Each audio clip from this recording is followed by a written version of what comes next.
Hi everybody, welcome very much to the channel. Today let's talk about Moon in Libra, Sun in Virgo. Thank you for being here. Your support is greatly appreciated. Leave a like and subscribe and use the links down below. First, what is Moon in Libra? It means that we are reacting and responding to new, logical, sophisticated, and connected to society ways about our feelings and emotions and about our environment, surroundings in general, and about fashion, trend, beauty, and what the world is thinking and communicating about in general, or about your surroundings that you are personally insert into. And what the sun in Virgo means that we want to act, express, and see or be seen in a more mutable or scattered way when it comes to practicality, organization, efficiency, profit, and the ability to still be stable and have safety, but also be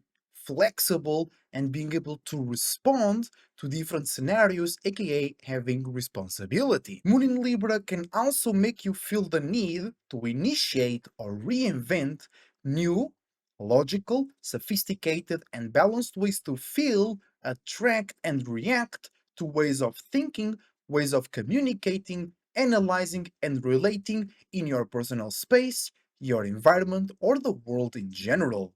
Sun in Virgo can make you want to act, express, see, or be seen in more mutable or scattered ways about organization, profit, efficiency, and fluidity, stability, structure, and safety. This alignment is a fatal attraction, so these two energies can attract each other, mix with each other, or look like each other rather easily. In general, this event can help you refresh your feelings, your emotions in a more logical and balanced way about your routines, stress, work, and organization. On the other side, you might want to be more flexible without losing structure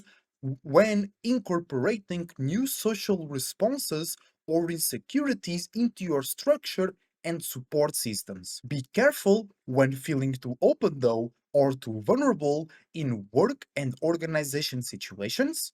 You can also feel more passionate, aggressive, insecure, or distrustful in situations that deal with security, responsibility, and structure because Mars is in Libra at the moment. This event it's also a great opportunity to bring new lighter feelings and emotions to relationships and social environments while looking for ways to show flexibility and structure in a real or responsible way. Also, it's a great way to make your work and routines more pleasurable, more sophisticated, and more balanced. While on the negative side, you can be insecure about yourself and your values and the things that you value, and you might try to overcompensate or underperform in situations that deal with work, progress, efficiency, or showing how organized and profitable your systems, your routines, and what you do in general are. Also,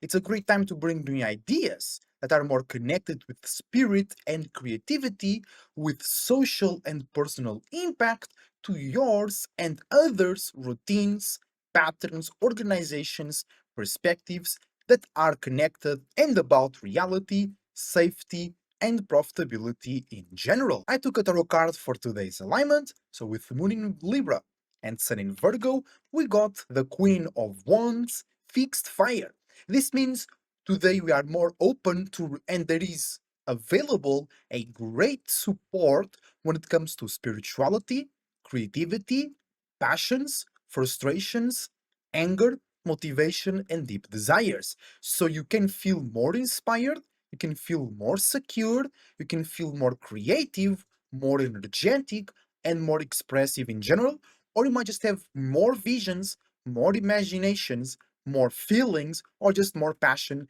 and motivation in general, or some aggressiveness and frustration on the negative side. This is probably because Mars is conjuncting the Moon today, and then with the Sun in Virgo, we can see more flexible, mutable, or scattered ways to make this support, this inspiration, this frustration or passion real, practical, and relatable in an organizational and efficient way. As always, when the Queen of Wands or any Queen Tarot card comes out, make sure to know how to identify the support, because it might look like it's support coming from your left, but it's actually coming from your right. Make sure you are open to receive the support, and make sure you have somewhere to use the support and don't just sit on it, because then later on you will realize that you could have built something or experienced something cool with it.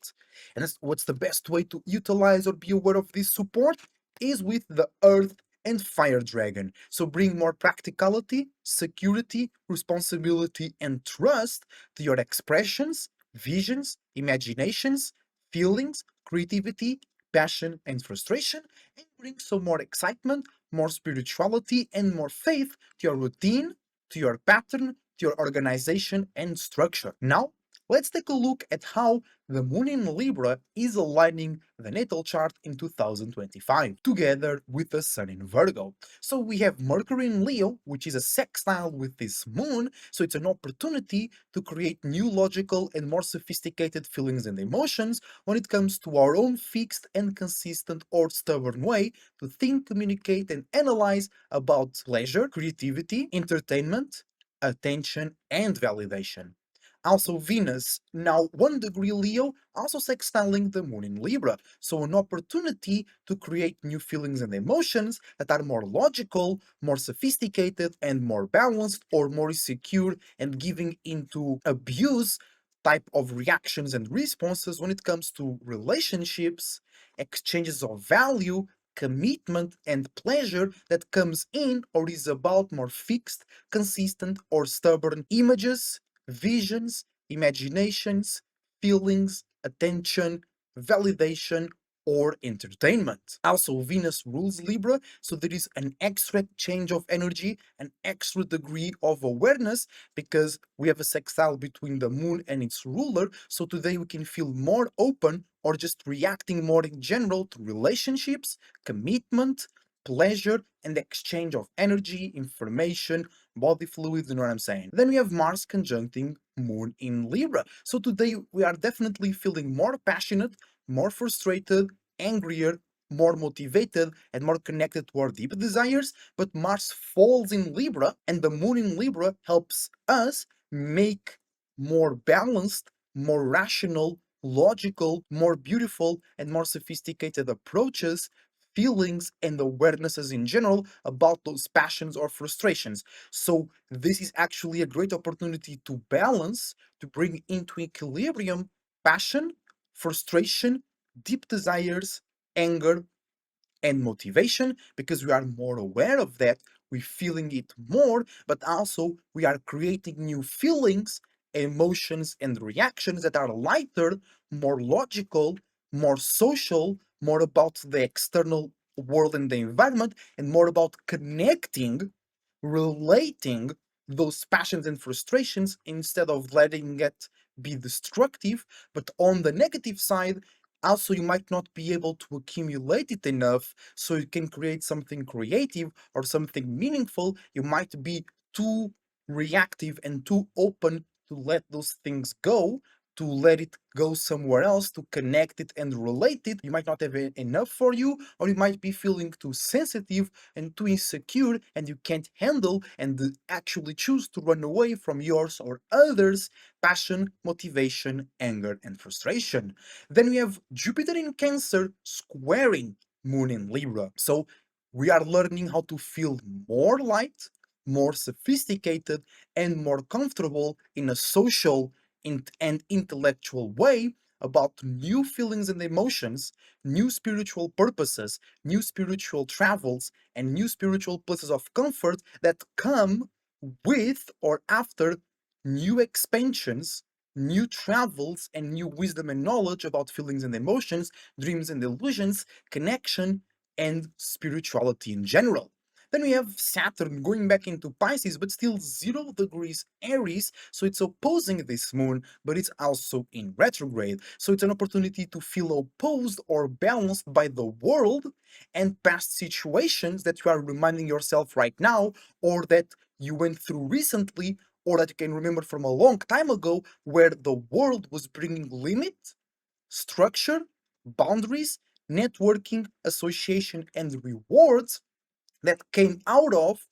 or mirrored your personal space, your personality, personal insecurities, and personal interests in general, or you felt limited, structured, or supported in your personal life, in your personality and personal space in general. And with the moon in Libra, we can feel more light, we can feel more engaging, and we can feel more open to relate, or you can feel like the world and those structures are too fiery, too passionate, too reckless, too temporary, for an example. Then we have Uranus in Gemini, and it's a trine with the moon. So that's a gift to change and bring rebelliousness, opposition, innovation, uniqueness, and individuality to our feelings and emotions and to our relationships in order to update and bring new feelings, new emotions, and new ways to deal with them and relationships in a more sophisticated and relatable way,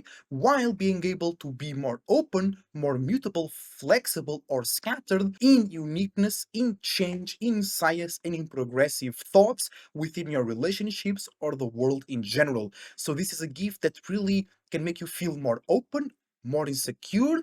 more innovative, or more lost because you have no starting point about what the world in general, right now, not so personal, what the world in general is going through when it comes to change of thoughts, change of social aspects, change in science, change in communication, change in the ability to communicate in certain aspects. And most likely or preferable here, we should be initiating new feelings and emotions to be bringing more sophistication and balance to certain mutable or scattered aspects of society and communication that bring maybe too much innovation or a rebelliousness, a uniqueness, and individuality that is not being understood or valued enough. Then we also have Neptune in Aries opposing the moon in Libra. You can feel balanced or opposed by new feelings, new visions, actions, expressions, and deep desires that are being derived out of big subconscious archetypes, curses, or gifts. So you can feel the value in creating new feelings and emotions to be more sophisticated and balanced about those things, or you can feel smothered and that you can't reach the potential and the intention of those new revelations. And lastly but not least, Moon in Libra trining Pluto in Aquarius, a gift to feel more comfortable or insecure about the new thoughts, the new feelings, the new sophistications, and the new relationships or ways to relate about the new world that you are transforming right now, where it's about you having your unique mind that you can connect and express in a unique way and about reality and structures, or you being able to associate your unique mind with somebody else's structure that brings uniqueness, progress, and reality on a flexible and light-hearted way. And the moon here, this trine, can make you feel ready or insecure, can make you feel eager to meet that new world, or can create some new doubts because you're still initiating the process of being aware, of reacting emotionally, or just being more sophisticated and seeing the value in that new world of Aquarius. That's everything for today. Thank you for watching. I see you on the next one.